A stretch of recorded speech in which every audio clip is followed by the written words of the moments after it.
میرے کپتان، آپ کا نیریٹو، آپ کا نعرہ، آپ کا وعدہ، آپ کا دعویٰ ہمیں سب یاد ہے. وہ ریاست مدینہ بھی ہمیں یاد ہے، وہ ریاست مدینہ کے لیے اٹھائے گئے اقدامات بھی ہمیں یاد ہیں. ہمیں رحمت للعالمین جو آپ نے اتھارٹی بنائی ہمیں وہ بھی یاد ہے.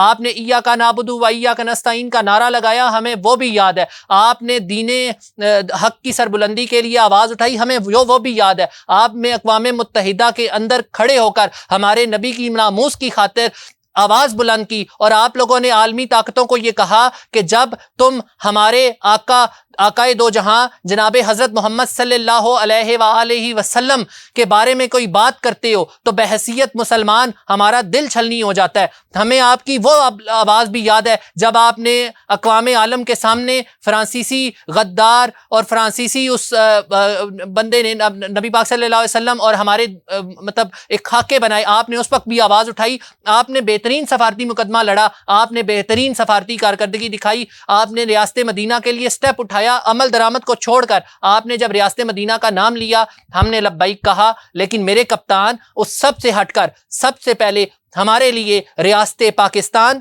ہمارے لیے ملک پاکستان مقدم ہے، کیونکہ ملک پاکستان کی بقا میں ہم سب کی بقا ہے. اگر ملک پاکستان ترقی کرے گا تو یہاں آپ کی سیاست بھی پھلے پھولے گی، ہمارے آنے والی نسلیں بھی پھلے پھولیں گی. آپ کہیں نہ کہیں ان سیاسی جماعتوں کے ساتھ لڑائی میں اس غریب عوام کا دکھ درد بھولتے جا رہی ہیں. باقی تمام سیاسی جماعتوں کو پاکستان ڈیموکریٹک موومنٹ، آپ بھی عوامی ووٹ لے کر آئے ہیں. اس عوام نے آپ کو اس لیے منتخب نہیں کیا کہ آپ اپنی مرضی کے فیصلے اس عوام پر ٹھوس دیں گے. آپ مہنگائی کے ایشو کو پسے پشت ڈال کر آپ اس عوام کو کسی بھی طریقے سے کسی بھی حد تک کراس نہیں کر سکتے. اس عوام نے آپ کو منتخب کیا ہے، چاہے آپ لوگ مڈ ٹرم میں آئے ہیں یا چاہے آپ نے اقتدار لیٹ سنبھالا ہے. اس چیز کو چھوڑ دیں، کیونکہ آپ لوگوں نے بھی 40 سال اس ملک پر حکومت کی ہے.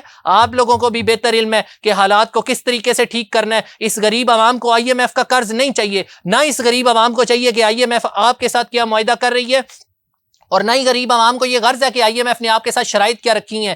آٹے کے لیے بلبلاتی عوام، ہم الحمدللہ خود کفیل ملک ہیں. ہم لوگ آٹے کے اندر خود کفیل، ہم لوگ زرعی ملک ہیں. زرعی ملک ہونے کے باوجود آج ہماری عوام اور ہماری مائیں بہنیں بیٹیاں جب کھڑی ہوتی ہیں آٹے کی لائن میں، خدا کی قسم دل چھلنی ہو جاتا ہے بحیثیت پاکستانی، بحیثیت انسان کہ ہماری انسانیت کیا مر گئی ہے؟ کیا ہم لوگوں کے اندر احساس ختم ہو گیا ہے؟ ہم لوگوں کو احساس اجاگر کرنے کی ضرورت ہے، کیونکہ انتخابات بڑے قریب ہیں. خواہ پنجاب اسمبلی کا انتخاب ہو، خواہ KP کے اسمبلی کا انتخاب ہو، خواہ جنرل انتخاب ہو، آپ لوگوں نے اس عوام کا سامنا کرنا ہے. اور یہ عوام جو آٹے کی لائن میں لگتی ہے اور ایک آٹے کی بوری کے لیے لائن میں لگ کر ایک آٹے کی بوری خرید رہی ہوتی ہے. کل میں ایک فیڈرل منسٹر کا بیان سن رہا تھا، ان فیڈرل منسٹر نے کہا پاکستان میں تو آٹے کی شارٹیج ہی کوئی نہیں ہے، جو کہیں نہ کہیں میڈیا دکھا رہا ہے. تو اللہ کے بندو، جب آپ لوگ ایوانوں سے باہر نہیں نکلو گے تو آپ کو کس طریقے سے عوام کا دکھ درد تکلیف محسوس ہوگی؟ جب تک آپ عوام کی دکھ درد تکلیف کو محسوس نہیں کریں گے، آپ لوگوں کا مستقبل ویران ہے، آپ لوگوں کا مستقبل تاریخ ہے. اس کے ساتھ مجھے اجازت دیجیے.